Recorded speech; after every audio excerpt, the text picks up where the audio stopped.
Hey there! Welcome back to Microsoft Teams YouTube channel. I'm Zoe, part of the Teams team here at Microsoft. Whether I'm in my current role sending emails and team chats for the projects I work on, or when I was a frontline worker answering customer requests, they had one major thing in common. They need to get someone's approval. And you can enable your frontline team to send customer refund requests or even submit a maintenance request. And the best part, it's actually easy to send and approve requests from anywhere you may be, right in Teams.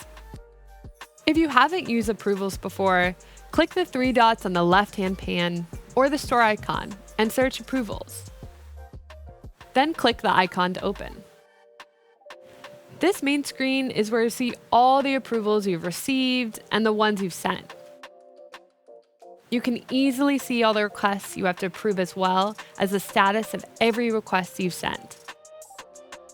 But what do you do if you want to make it easier for your team to submit typical requests in their day-to-day? Well, if you're a manager and an owner of a team in Teams, you can create custom approval templates.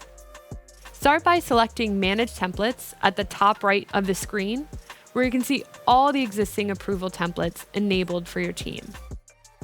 And then click New Templates. You can choose an existing template or start from scratch. In this case, I'm going to choose the refund template to build a customer refund request form. Once you've clicked it, you can preview the template and the fields that are pre-populated as a foundation and easily editable for your needs. Select Next and choose the team you're setting the template up for. And then hit Done. Now you can customize it for your team. First up, the basic settings. Say you want to change the name of the template from refund to customer refund request. And then you can select the category. For this, we'll keep it as order management. And then add a description, which is a great place to let your team know when and how to use this form. Once you have all the information set, click Next. In the form design stage, you can edit line by line as well as add additional fields as needed.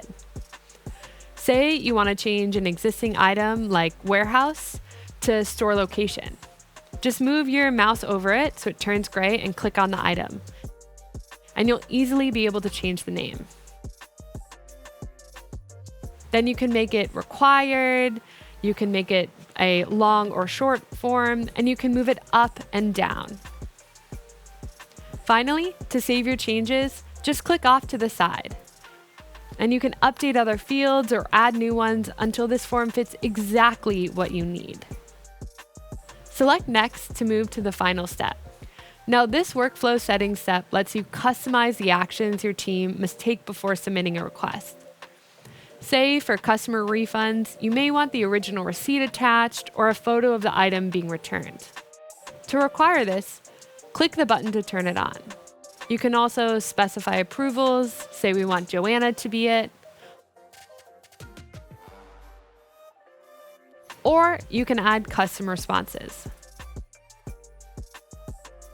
Finally, preview your template, make sure it looks good.